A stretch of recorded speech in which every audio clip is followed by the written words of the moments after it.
Baik, kita lanjutkan. Ya, apa kabar Indonesia Pagi? Saya langsung ke Ustazah. Melihat tadi peristiwa di Langkat begitu ya. Yang berdampak pada anak, kemudian dampaknya juga fatal. Memandang dalam Islam keluarga yang bisa menjaga hubungan baik antara suami, istri ke suami, kemudian ke anak itu gimana Ustazah? Iya, Masya Allah ya. Ini bismillahirrahmanirrahim. Alhamdulillah wassalatu wassalamu ala rasulillah. Kita memang di akhir zaman itu pasti banyak fitnahnya. Fitnah yang paling besar adalah dari faktor ekonomi, ya. Banyak yang kita melihat kejadian-kejadian bahwa dari masalah ekonomi, dari seorang ibu bisa zolim kepada anak, seorang suami juga bisa KDRT dan lain sebagainya. Jadi memang sumber dasar adalah harta atau ekonomi. Tapi semua itu sesungguhnya bisa diselesaikan dalam agama. Artinya semua itu dalam rumah tangga tidak ada yang tidak bisa terselesaikan. Pertama, komunikasi. Itu yang faktor pertama ya, bahwa adanya kelepasan bahasa suami istri saling menghargai, itu yang paling penting. Dan yang kedua, juga pentingnya karena begitu besarnya fitnah di akhir zaman ini, harusnya ada pondasi agama. Di mana seorang istri memahami bagaimana untuk mentreat atau memperlakukan dirinya, kemudian menjalani ujian-ujian yang sedang dihadapi. Karena kan suami juga tidak selalu dalam keadaan di atas misalnya. Ada kalanya mungkin suami mengalami sebuah ujian dalam ekonomi, ujian emosional gitu ya. Pun juga suami juga harus mengupgrade dirinya dengan pengetahuan-pengetahuan agama.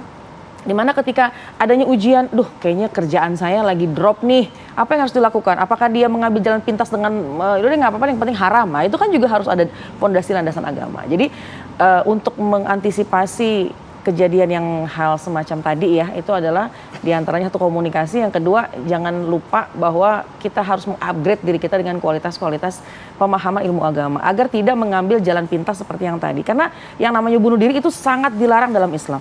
Jelas, bahkan mungkin semua ini kita memahami ketika menghabiskan nyawa orang lain, apalagi menghabiskan nyawa diri sendiri, ini adalah hal-hal yang sangat dilarang, sangat diharamkan ya. Jangan engkau membunuh dirimu sendiri. Dan Allah itu kan sudah mengingatkan dalam Al-Quran, la taqnatu min rahmatillah, jangan engkau putus asa dengan rahmatnya Allah. Jadi seberat apapun masalahnya, pasti ada jalan keluarnya. Jadi coba jalin komunikasi yang pertama, dan yang kedua coba kita mengupgrade nih. Ini kan sekarang udah banyak banget nih kajian-kajian, kemudian diskusi-diskusi ilmiah, kajian-kajian atau diskusi-diskusi tentang ilmu-ilmu agama ya. Itu juga insya Allah akan melandasi menjadi pondasi kuat dalam menjalani rumah tangga yang begitu banyak, pasti ujiannya banyak banget ya. Nah, dalam kondisi tadi ya Ustazah sampaikan, dalam kondisi terpuruk begitu ya, mungkin pasti akan ada jalan keluarnya ya, gitu. Bagi seorang muslimin, bagi seorang muslim yang harus diingat pertama kali apa Ustazah ketika menghadapi kondisi yang mungkin menurut versi kita itu adalah kondisi terberat. Iya, baik.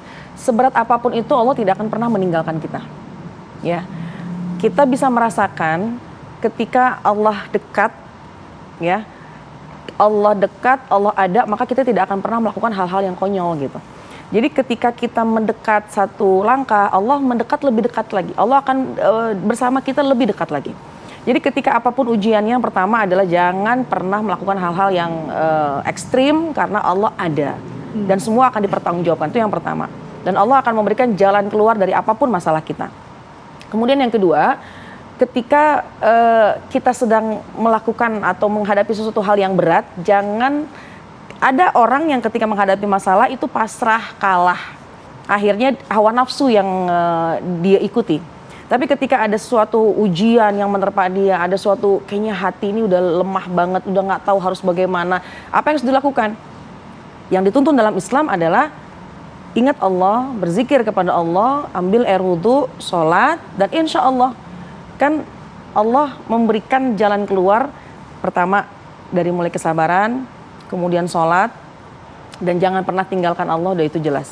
Jadi kalau memang ada hal-hal yang udah bikin kita galau nih, istighfar, kembali kepada Allah, ambil air wudhu, maka itu akan tenang. Karena setan itu pintar mencari pintu masuk untuk mencelakakan hambanya Allah. Ya. Nah, dari mana aja pasti ada uji. Dari mana aja pasti akan diuji supaya hambanya ini lalai. Nah, ketika hawa nafsu itu lagi seperti tadi ya, lagi ribut-ribut, lagi ada selisih paham Nah, itu kan menjadi pintu masuknya setan. Akhirnya kalau kita tidak redam sendiri, kita tidak istighfar, kita tidak mohon ampun, kita tidak ingat sama Allah, maka nih hawa nafsunya ikut sehingga apapun bisa dilakukan di luar akal, sehingga memasukkan motornya ke dalam sungai, mengorbankan diri sendiri, yang dia pikir mungkin selesai masalahnya. Enggak, setelah di dunia akan ada masalah lagi yang lebih berat dipertanggungjawabkan itu. Oke, jadi artinya intinya adalah soal pengelolaan emosi itu ya. Itu menjadi hulu dari segala hulunya ya. Iya, betul. Ustazah ya sebenarnya. Nah, tapi seberapa besar sih peran juga dari lingkungan ya Ustazah ya, kalau kita bicara konteksnya pengelolaan emosi ini dalam menentukan seseorang ini harus bersikap apa ketika dalam situasi yang terdesak dan menghadapi dinamika kehidupan apapun ya? Betul. Lingkungan sangat berpengaruh ya, oleh karena itu ketika ada masalah, satu, kalau kita bisa healing sendiri dengan kita mencoba mengobati diri sendiri dengan berwudu, kemudian dengan mengingat kepada Allah, maka akan redam, itu alhamdulillah. Tapi kalau sekiranya masih ada yang ganjil di hati, maka ya Allah pun juga menganjurkan dan Nabi pun menganjurkan, silakan bercerita kepada siapa yang sekiranya bisa memberikan solusi. Jangan akhirnya memberikan cerita kita, masalah kita kepada orang yang salah, sehingga akhirnya punya jalan pintas yang keluar dari syariat.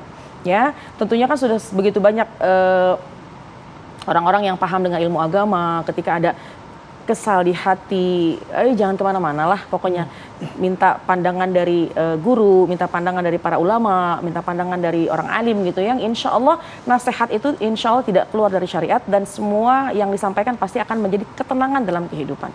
Oke. Nah, oh iya, dari ditanya. Ini kita sweet nih lama-lama nih Pak. Nggak, kalau misalnya lihat dari berangkat dari kasus tadi gitu, ada hubungan suami istri, ada juga anak gitu. Dalam Islam gitu ya, sekali lagi yang ditekankan untuk menjaga harmonis, kemudian berani untuk berbicara, berani untuk curhat tadi ya, kata Ustazah tadi, apa Ustazah? Sesungguhnya masalah yang akan timbul diantaranya ketika adanya hal-hal yang ditutupi satu dengan yang lain, itu pertama.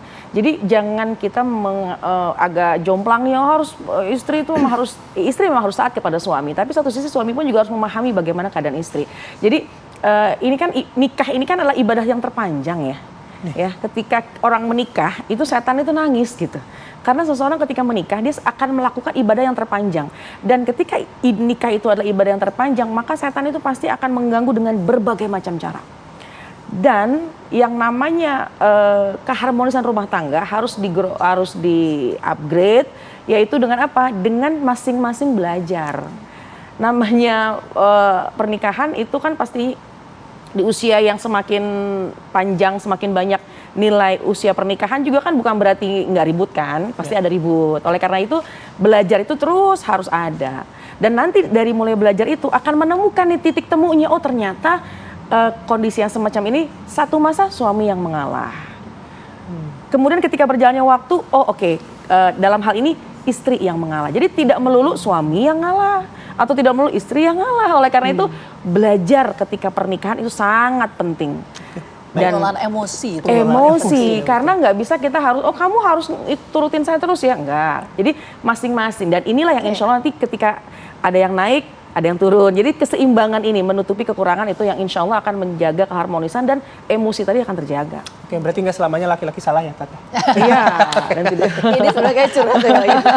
Udah bercurhatnya, nanti kita lanjut nanti ya. Oke, Ustazah terima kasih ya. Baik, sama-sama. Alhamdulillah. Ustazah tadi juga bisa memberikan pemahaman, menambah ilmu ya, bagaimana kita juga menghadapi lingkungan terdekat kita.